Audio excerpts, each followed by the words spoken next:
Sejam bem-vindos a mais uma aula de Introdução à Cartografia Geotécnica. Nessa aula abordaremos os documentos fundamentais básicos. Nível hierárquico 1.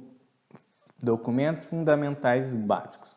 Então, só relembrando a última aula, esses documentos eles vão registrar as características dos componentes dos meios físicos, biológicos e antrópicos. Lembrando que são os 3 tipos de atributos que vamos analisar. E justamente mostrar e identificar a sua variação espacial. E a grande questão é, quais são esses documentos? Bom, então na aula de hoje a gente vai apresentar e discutir rapidamente quais são os documentos fundamentais básicos. Como um dos documentos fundamentais básicos temos o mapa topográfico, o mapa de declividade, a carta de declividade, os mapas de feições, que justamente visam essa localização de determinadas feições morfológicas, o mapa de substrato rochoso ou mapa geológico, o mapa de materiais inconsolidados, o mapa das águas, de um modo geral, o mapa hidrográfico, seja apontando só os recursos superficiais ou ainda a sua divisão nos aquíferos, enfim, fazendo uma certa relação com as águas subterrâneas. O mapa de inventário e também o mapa de valoração econômica, que justamente é uma análise socioeconômica relacionada às áreas possivelmente afetadas por acidentes. Os mapas topográficos eles serão base ou fonte de informações para para obtenção aí de diversas características do meio físico e também representam uma das grandes limitações dos documentos básicos aí, E justamente essas limitações elas estão relacionadas à escala, à amplitude do relevo e também na equidistância das curvas de nível, Então, existe uma certas recomendações quanto a algumas características desses mapas topográficos. E justamente elas visam garantir a compatibilidade do mapeamento geotécnico com a escala selecionada para essa apresentação.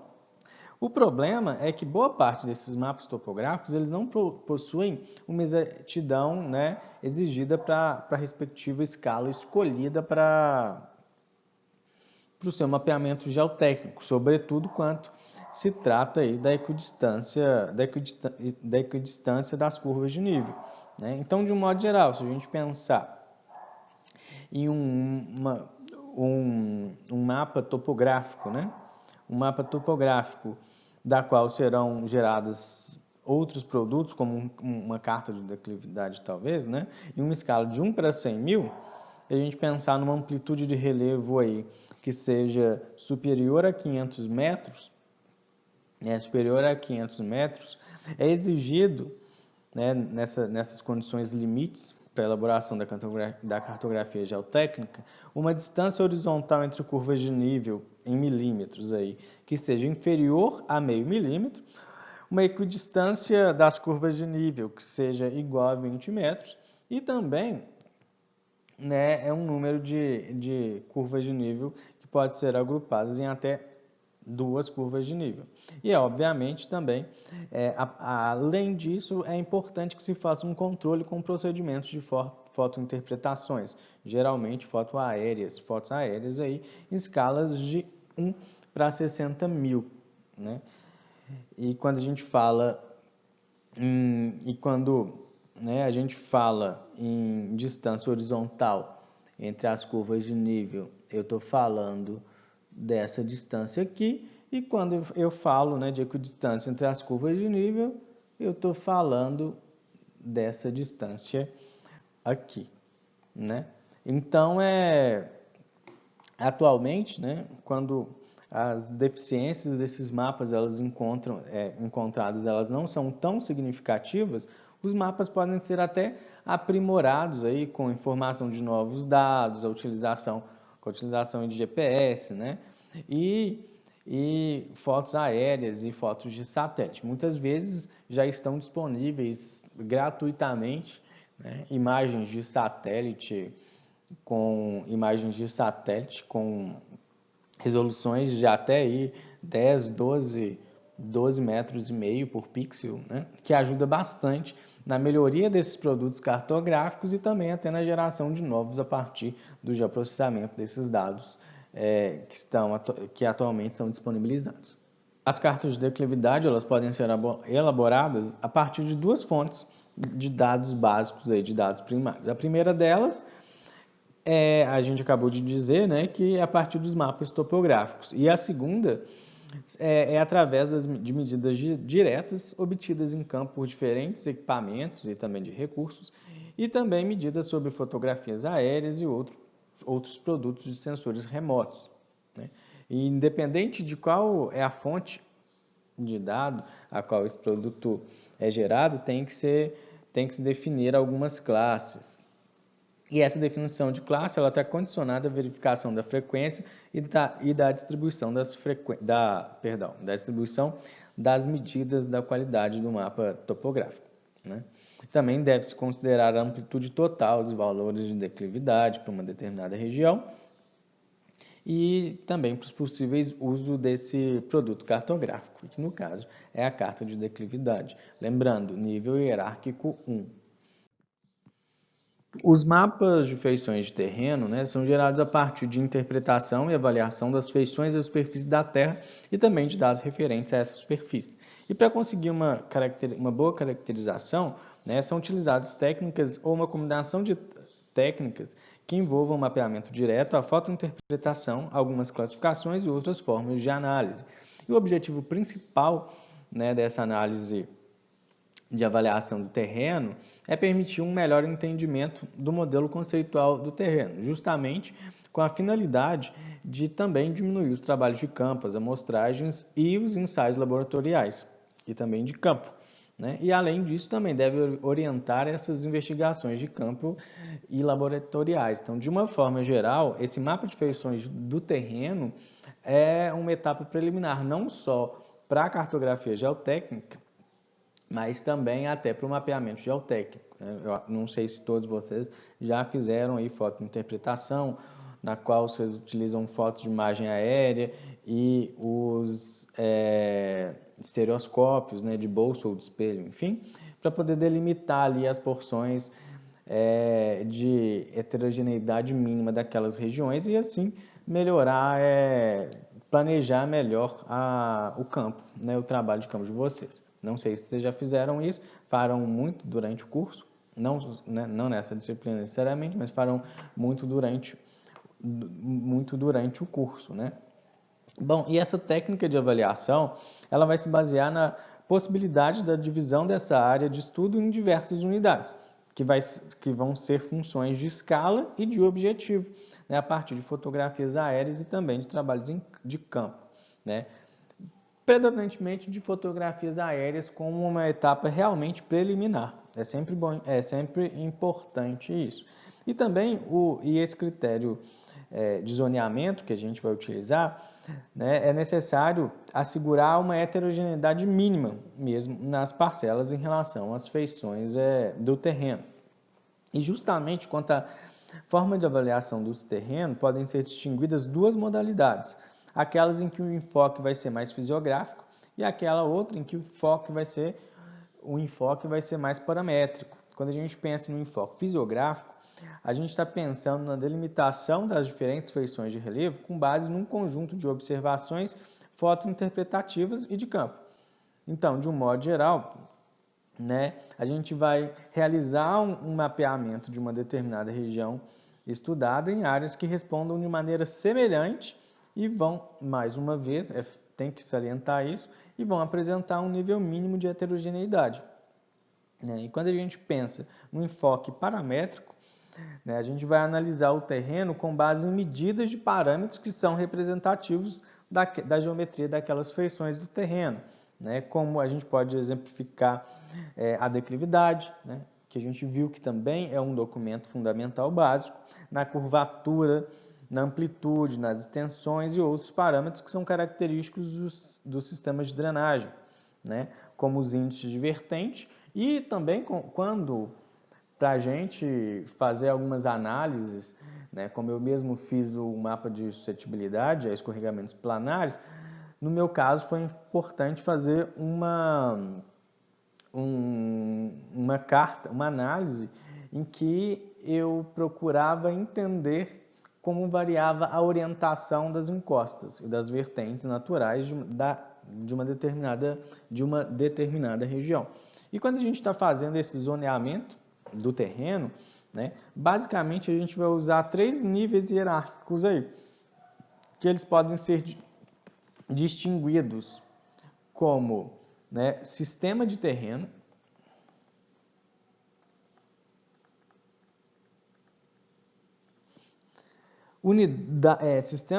sistema de terreno, unidade de terreno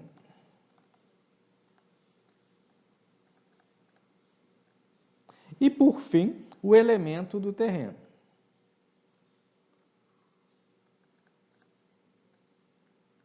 E sempre pensando de uma menor escala para uma maior escala, né? Sistema de terreno, unidade de terreno e elemento do terreno. Então, nessas circunstâncias, o sistema de terreno ele compreende uma associação de feições de relevo, né? Seja ali um relevo que seja composto por colinas e vales, enfim. A unidade de terreno ela corresponde a uma forma individual que vai compor esse sistema. Sei lá, só uma rocha, só uma colina. E o elemento do terreno é uma porção que vai compor essa unidade, né? E quando a gente pensa em unidade do terreno, o nosso segundo item aqui, é importante considerar como a parcela básica para o nosso processo de interpretação, né? Ou seja, vai ser uma feição do terreno que é unitária, né? Só a partir da identificação dessas unidades de terreno que a gente consegue montar os nossos sistemas de terreno em uma escala menor. E esses exemplos, né, que eu acabo de citar, a gente está falando mais do ponto de vista geomorfológico. Entretanto, né, quando a gente fala nas feições dos terrenos, no mapa de feições de terreno, existem diversas outras feições, sejam feições erosivas, enfim. É possível aí, né, que a gente consiga extrapolar e não só pensar somente, né, feições de terreno como drenagens ou direções preferenciais para tal, né? Sempre lembrando que, inclusive, o sistema de drenagem de uma região também pode ser retirada por fotointerpretação, com a utilização de estereoscópios, entre outros aspectos. Quando a gente pensa agora em um documento muito importante no nível hierárquico 1, é o mapa de substrato rochoso, que é o nosso famoso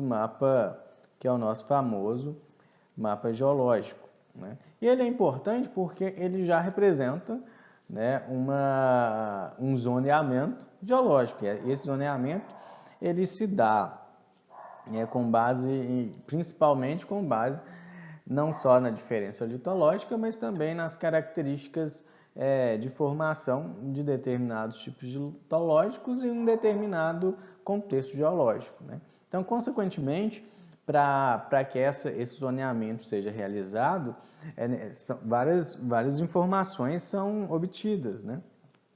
Então, a gente tem a descrição da litologia básica, a descrição das propriedades desse material rochoso, das propriedades e da descrição do maciço rochoso, né?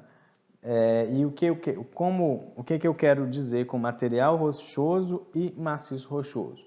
Quando eu né, faço referência às propriedades e descrição do maciço rochoso, eu estou falando de um conjunto de litologia, como uma rocha sã e suas descontinuidades, né? E suas descontinuidades, suas estruturas geológicas, né? Então, a própria informação do mapa geológico, por mais básico que ele seja, já nos traz grandes informações a respeito do comportamento geotécnico que algumas regiões pode aparecer. A exemplo, aqui em Diamantina, basicamente, né, eu falo no distrito sede de Diamantina, basicamente a gente vai ter 2 tipos predominantes, né, os quartzitos e os filitos.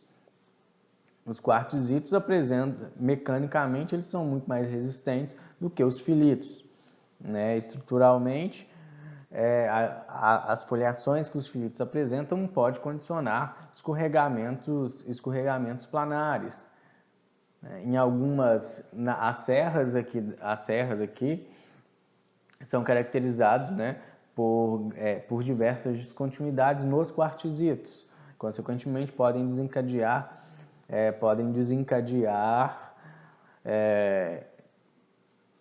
rolamento de blocos e outros movimentos de massa relacionados à rocha necessariamente. Entretanto, são bons para a fundação. Então, percebam, a própria análise de um mapa geológico já nos traz grandes informações acerca do comportamento geotécnico também dos materiais e quais os processos, né, a gente pode esperar que sejam desencadeados ali. Agora, o que se tem é o mapa de materiais inconsolidados, né? E justamente eles serão muito importantes para a análise daquelas áreas em que se tem regolitos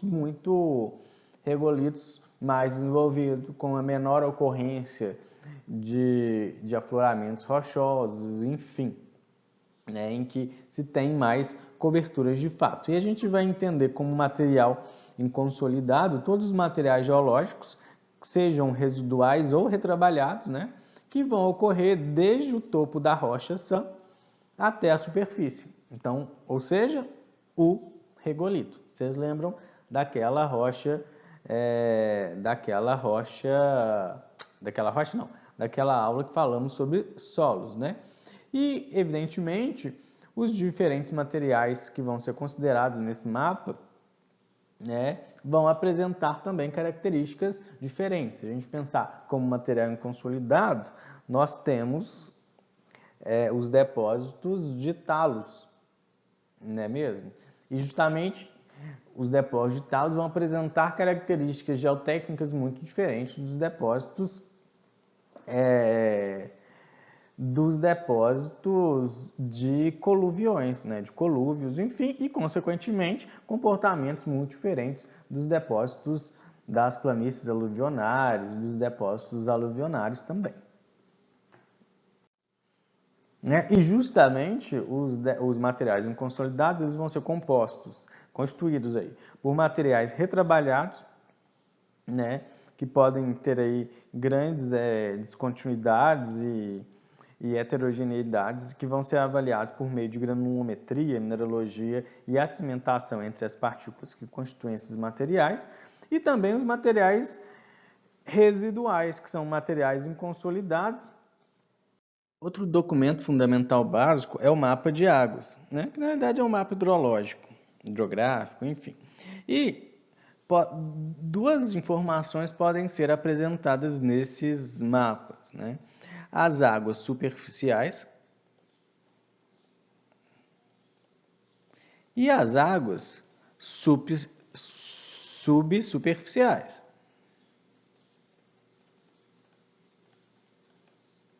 Quando a gente fala nas águas superficiais, né, a elaboração desse documento cartográfico vai ser a partir de fotos aéreas mesmo,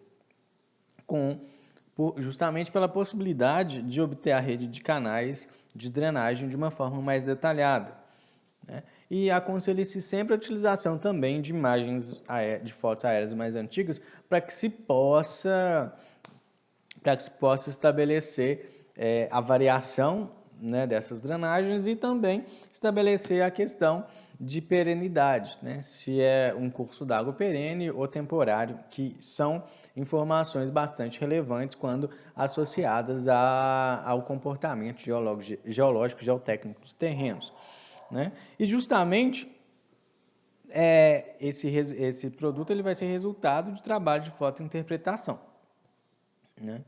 E obviamente que depois de identificadas, desenhadas as drenagens, né, e também a determinação da perenidade desses canais de drenagem, eles vão ser classificados, né, em ordens, em diversas ordens, de acordo com Strahler, que para a gente que não é necessariamente tão importante, E a partir de então, vão se determinar alguns atributos dessa rede de drenagem, como o tempo de concentração, a densidade dos canais, as características, né, físico-químicas das águas superficiais. Neste caso, a partir de análises químicas, obviamente. E também índices de vertente e índices de bacia, né?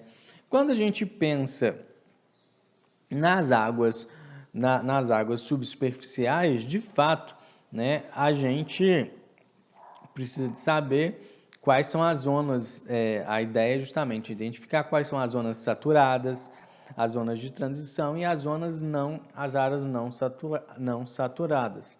Né? Obviamente que as zonas saturadas são aquelas zonas nas quais há uma saturação de água, há água subterrânea, subsuperficial ali.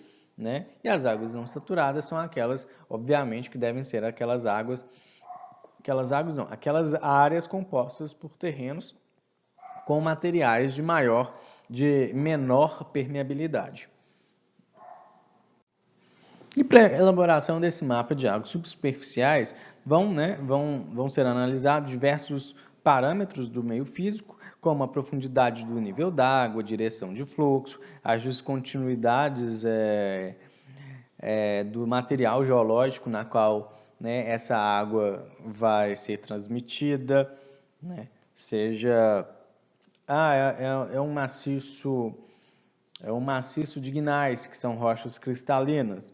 Então, qual é a configuração de fraturamento das fraturas desse maciço? Ah, não, é um maciço compostos por filitos e que apresentam, né, e consequentemente apresentam grande foliação. Ah, não, estamos trabalhando com um maciço que é composto por arenito, né? Então já constitui um material granular, um aquífero granular. Então é importante que também essa questão estrutural desses materiais seja analisada conjuntamente com outros parâmetros do meio físico para se determinar aí as áreas com maior potencial de ocorrência de água subterrânea. Né? E sejam as águas superficiais, sejam as águas subsuperficiais, né? Ambas são de extrema importância.